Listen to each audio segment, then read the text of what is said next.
How isolated is the state of Israel as we speak? It's about as isolated as it has been at any time in its history. Israel has always had a very effective public relations, capability. They've the necessity of Israel, born out of the Holocaust, an embattled Israel dating back to 1948, sidestepping the reality of the Nakba, or the catastrophe to the Palestinian people, instead focusing on how this small band of brothers resisted overwhelming opponents to survive as a nation state. The miracle of 1967, ignoring the attack on the USS Liberty, focusing instead on their ability to defeat three Arab nations at once.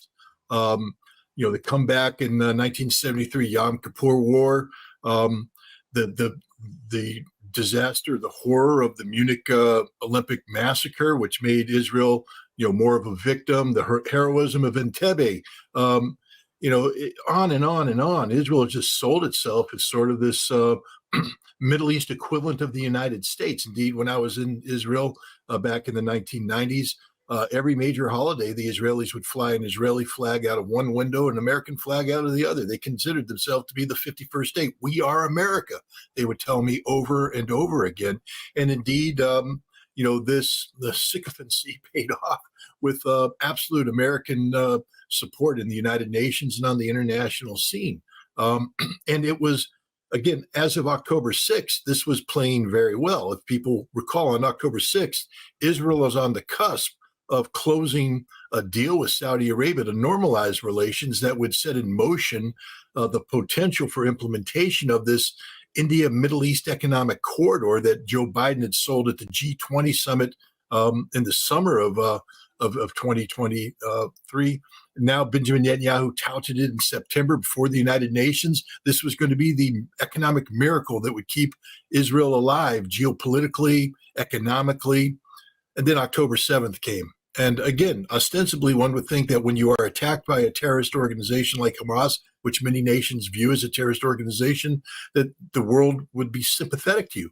But Israel didn't know how to respond properly. And this is one of the genius moves of Hamas by letting Israel be Israel. You see, Israel had sold itself to be one thing, but anybody who had studied Israel would realize that it was something completely different. I mean, after all, we knew that the Dahiwa doctrine, the mowing the grass, the disproportional response to civilians, holding the civilians accountable, dated back to 2006 and had its roots even prior to that. Israel has a tendency to massacre people. We've seen the Sabra Shatila massacre in the refugee camps in Lebanon. We've seen Israel slaughtering Egyptian prisoners of war during the Sinai campaign. This was a murderous nation, and it's only gotten more murderous. And what's happened now, because of their genocidal policies towards the Palestinian people, is that the shroud that made Israel look like a nice fuzzy little rabbit to be hugged has been removed, and Israel's been exposed as the demonic nation that it is, and it's lost the support of the world. It's losing the support of Europe, and it's losing the support of the American people themselves. Our students have picked up the baton and are running with it. These are the torchbearers of everything that America's supposed to stand for, and they're holding Israel to account, even though our government won't. But Israel's never been in such a precarious situation as it is today. How will any of this, and particularly the announcement by President Erdogan of Turkey over the weekend, affect Israel economically? Actually, let me restate it. Please tell me how Israel's ferocious genocidal attack on the Palestinians has affected Israel economically, and then how decisions like Turkey not to trade with Israel will further exacerbate their economic woes. Israel has consistently been fighting any effort to sanction it, any effort to promote divestment. Getting the United States Congress to even considering laws that would prevent anybody from talking about sanctioning Israel, because they understand how precarious their economic situation is. They are totally dependent upon the largesse of the United States. And because of their linkage with America, they have access to global to global markets. But what's happening now is that the world is turning its back on Israel. First of all, we have to understand the horrific economic cost of this conflict to Israel.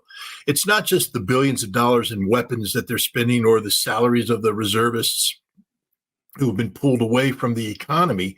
It's the fact that hundreds of thousands of Israelis have been displaced from their homes in northern Israel and southern Israel, and now live as internally displaced persons inside Israel. This is very expensive. They are not contributing to the economy. They're not paying taxes. They're literally sucking the life out of the economy at a time when Israel's trade is not being, conducted in a normal fashion.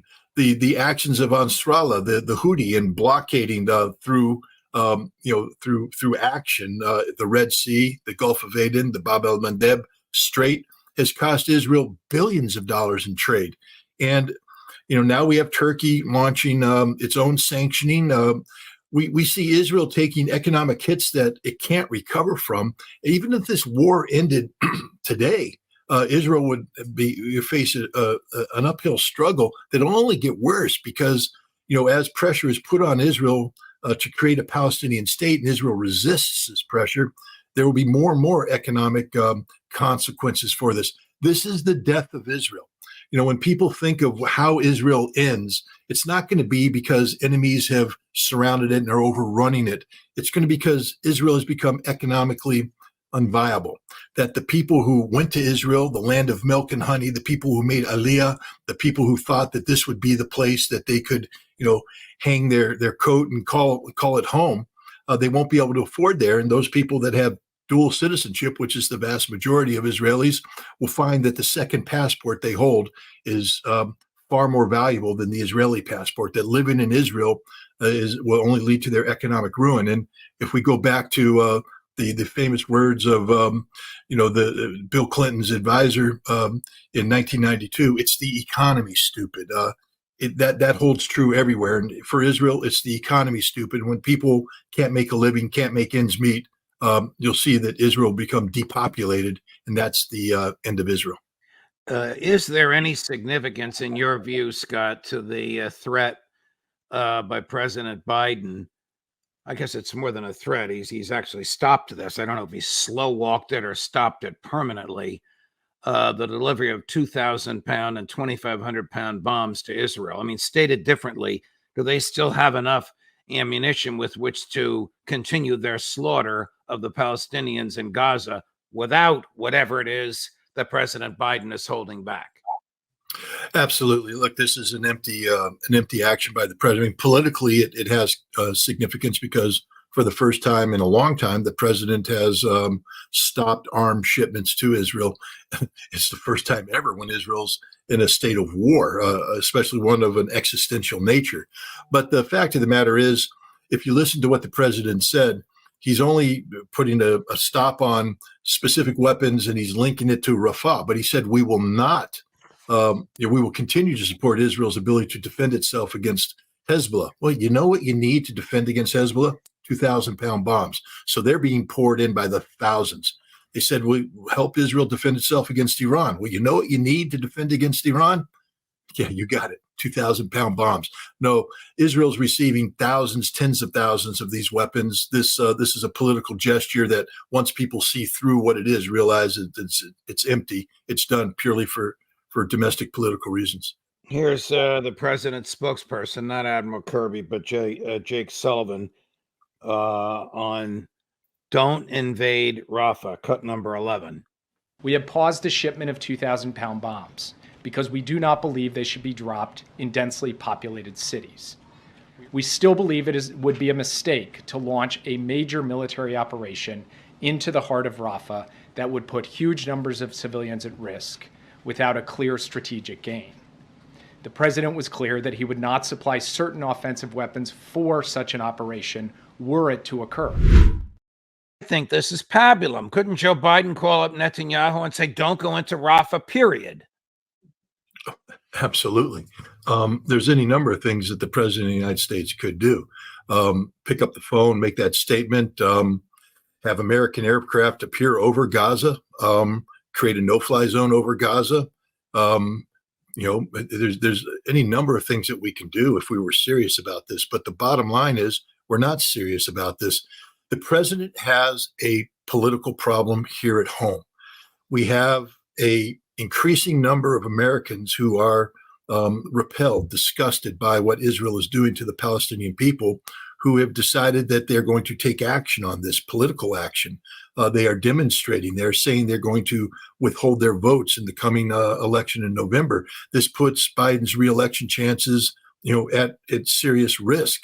And so he's playing games, word games, to appease this audience. But secretly inside, the Joe Biden I know from the Iraq days, wants Israel to bomb Gaza, wants Israel to depopulate Gaza, wants Israel to solve this problem, because Joe Biden knows what Jake Sullivan knows, what Tony Blinken knows, what everybody knows in the Biden administration. Hamas is not only winning this war, they've won this war.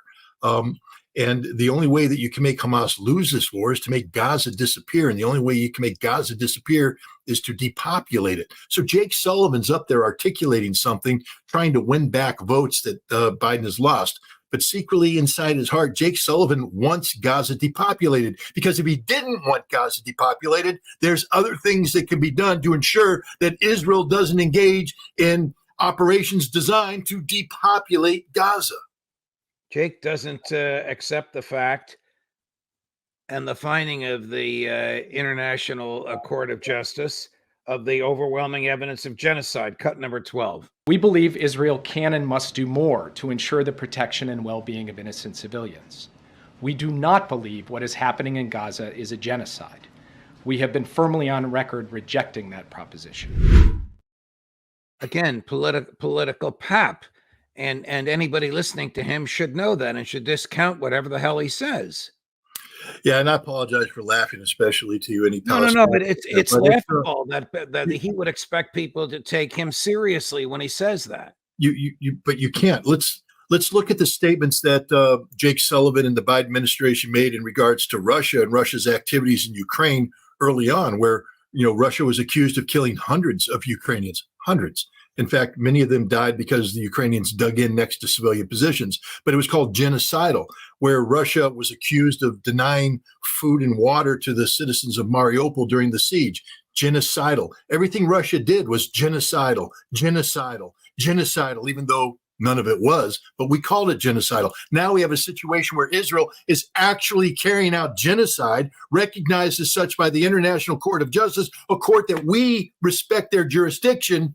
And we're not willing to call a spade, because this is all about domestic politics. This is not about real policy. How strong is the Israeli military in its efforts to beat Hamas? You say they've already lost. And if they're crazy enough to take on Hezbollah? Let's never forget that the Israeli military at the end of the day is a conscript military, and anybody who served in a purely professional military like the United States Marine Corps, the United States Army, knows that a conscript military can't hold a candle to a professional military. So as good as we like to believe the Israelis are, they are primarily a conscript military with all of that entails. They have technological supremacy over Hamas. These are very modern tanks, very modern armored vehicles, very modern aircraft. Their pilots are very good. But at the end of the day, this is a military that if it went up against a peer level force, I'll just tell you right now, you put a company of Israelis up against a company of Marines, and it's over in about 5 minutes flat. And it ain't going to be a bad day for the Marine Corps. It'll be a bad day for the Israelis. They're just not that good. They're going up against Hamas on Hamas's home turf, where their technology doesn't amount to anything. They have to now reconquer. This was the nightmare that I predicted early on. I said, you're going to level the city, the cities. Hamas is going underground. This is going to be like Stalingrad meets, Iwo Jima meets the tunnels underground, and it's going to be hell on earth for the Israelis. That's exactly what it is right now. They can't win. They can't defeat the tunnel network. Hamas has freedom of action beneath the ground to pop up whenever they want, hit the Israelis when they least expect it. It's a death by 1,000 cuts. Hamas simply wins by surviving. People need to understand that. Israel has said that to win, they have to destroy Hamas. They're not even close to destroying Hamas. Does Israel recognize, they would never admit it publicly, does Prime Minister Netanyahu, do his senior military people recognize the truthfulness of what you just stated? I've heard this from Israeli officers, retired and they're increasingly active duty. They've made these statements. But Netanyahu, remember, war is an extension of politics by other means. Netanyahu is not in this to beat Hamas. Netanyahu is in this to stay in power. This is a desperate bid to remain in power. In fact, winning, defeating, ending the war in Gaza would be the worst thing for Netanyahu, because right now, if things calm down, he didn't have a war to fall back on, he would be removed from office that quick. So would his right-wing government. So he needs this perpetual conflict. So it doesn't matter what his military leaders tell him. He's going to do what he does to stay relevant politically. Here's Joe Biden on CNN warning Netanyahu about not going into Rafah. Cut number 5. When I went over immediately after that happened, I said to Bibi, don't make the same mistake we made in America. We wanted to get bin Laden, and we'll help you get Sinwar.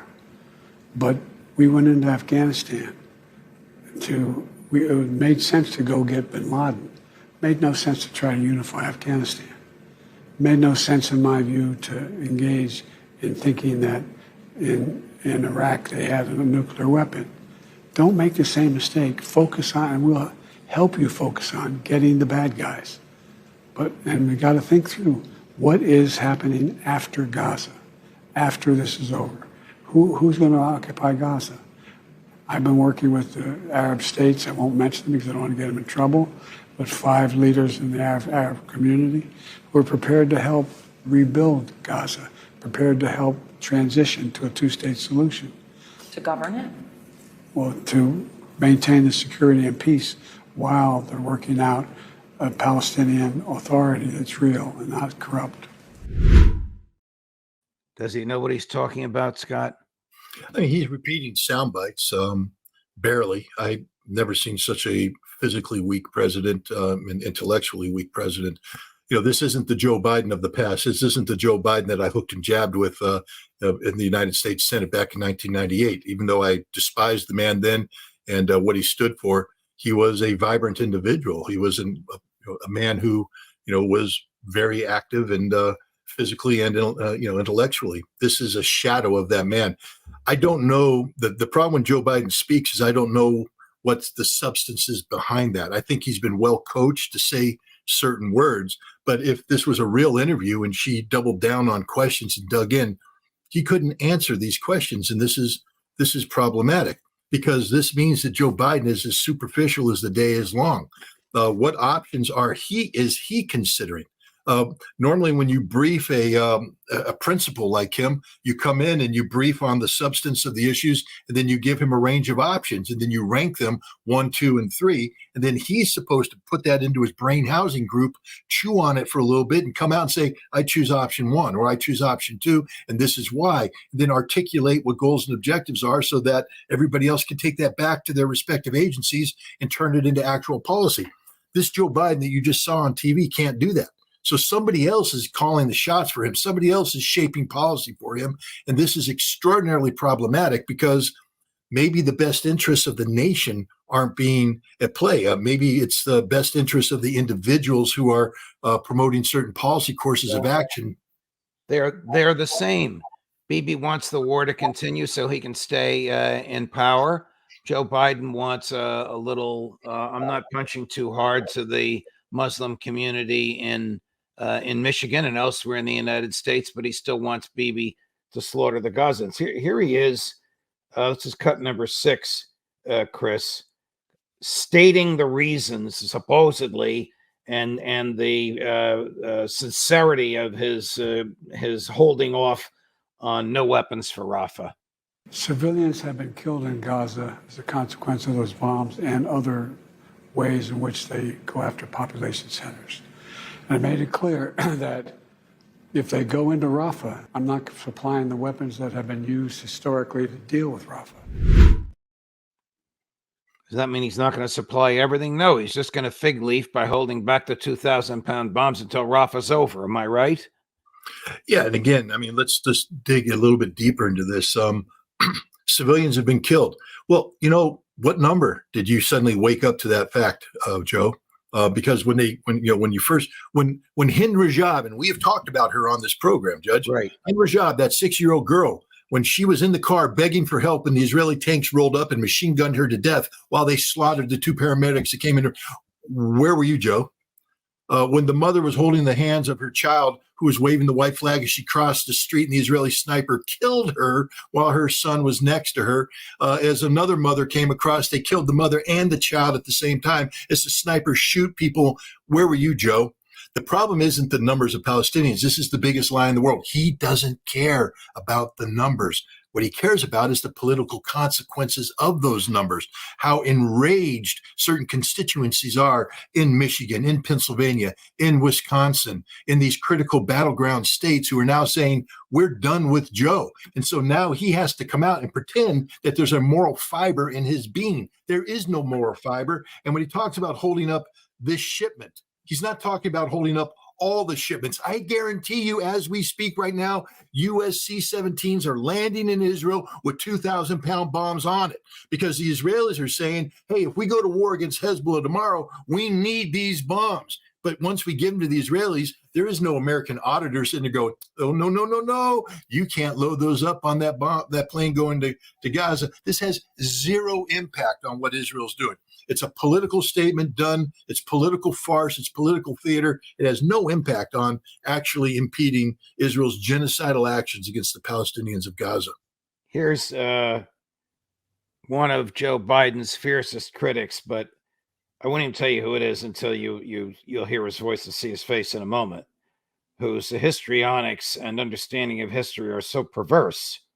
He makes Joe Biden seem rational. The short version, Chris, of cut number 10. When you're telling the world you're going to restrict weapons delivery to the Jewish state who is fighting a three-front war for their survival, it emboldens Iran, it emboldens Hamas. Sinwar is probably juiced up on the idea there's daylight between the United States and Israel. The hostage deal is harder. This is the worst decision in the history of the U.S. Israel relationship to deny weapons at a time the Jewish state could be destroyed. I mean, look, I despise the man. I think that he has, his heart's been gouged out and replaced by a vacant black hole. His brain has been addled by years of warmongering. He is literally the antithesis of everything we stand for as the American people and the American nation. He's a disgrace as a senator. He's a disgrace as a human being. He's a disgrace as an American.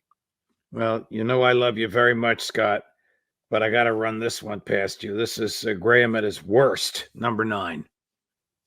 Well, historians would say, why is it okay for Reagan to do it and not President Biden? But let me ask you about why is it okay? Deal. Well, can I say this? Why is it okay for America to drop 2 nuclear bombs on Hiroshima and Nagasaki to end their existential threat war? Why was it okay for us to do that? I thought it was okay. To Israel, do whatever you have to do to survive as a Jewish state. Senator, again, military officials say the technology has changed. But let me ask you about how all these of this military officials that you're talking about let me ask you are something. Full of crap. I think she finally got to him, Scott.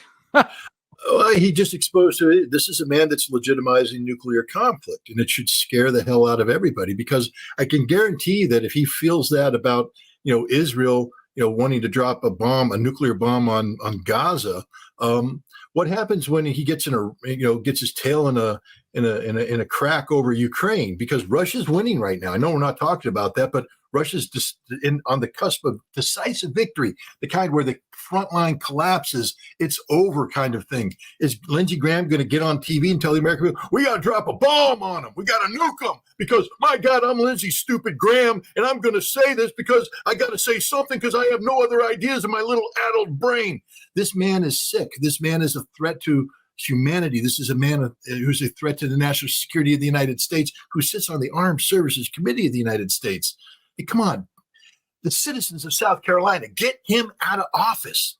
This is an existential threat to America. You just heard it. I don't have to sit there and talk about Lindsey. You heard it. This is a man who is legitimizing nuclear war in the present day. Can't happen. Can't be allowed to happen. This is the attitude that politicians take. You know, as Justice Scalia used to say, there's only one reason they say anything and one reason they vote for anything. It's to get reelected. He must think that he's appealing to a lunatic base in South Carolina if he thinks they're in favor of nuclear war. I mean, there's no reason to go through the historic arguments about Hiroshima and Nagasaki. Truman's decision has been totally and inexorably discredited. That he should raise this now and say that the Israelis who want to own Gaza, Trump's son-in-law wants to build beachfront mansions in Gaza, actually want to destroy it by nuclear weaponry first? Yeah, I'd remind the South Carolinians that back in the Cold War, a B-52 bomber inadvertently dropped a hydrogen bomb on South Carolina. Had it gone off, that would have been the end of a whole big chunk of South Carolina. Maybe that should have happened, because then you'd understand what kind of sick person you have as your senator. Maybe the people of South Carolina should have been subjected to that. Now, I'm glad it didn't happen.